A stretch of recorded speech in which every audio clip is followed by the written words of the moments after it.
диктантты көріп жазса да қате жазады дейді. Бастауыш сынып мұғалімдер көп айтады да. Негізі қараңызшы, мынандай мәселе, маған мұғалімдер жазады, иә. Мен осындай оқушы отыр, памяті нашар дейді. Бұл памяті нашар дейтін сөзі сіздер алып тастаңыздар. Біз бірінші память дегенде екі мәселеге тоқталамыз. Біреуі естіп қабылдау, екіншісі көріп қабылдауға тоқталамыз.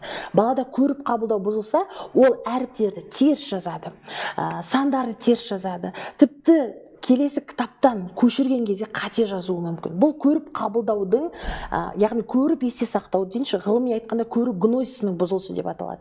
Ал есту бұзылатын болса, яғни сіз сөз айтсаңыз, ол сөзі жаңағы дыбысы дұрыс естімей жаңағы айтуы мүмкін. Мысалы, самат деп жаз десеңіз, шамат деп жазып қою мүмкін. Серуен деп жаз десеңіз, шеруен деп жазып қою мүмкін. Яғни бұл жерде уже естіп қабылдаумен жұмыс жасау керек. Бала анализ синтез жасай алмайды. Және де естеріңізде болсын, бала қате жазатын болса, ол бірінші анық сөйлей ма, соған тоқталыңыз. Анық сөйлемеген бала, ол дыбысты ол естімейді де, и сол дыбысты қате де жазады. Бұл уже естіп көріп қабылдаудың бұзылысы. Естіп көріп қабылдау бұзылатын болса, уже бітті. Балада дисграфия и дислексия дейтін екі бұзылыс пайда болады.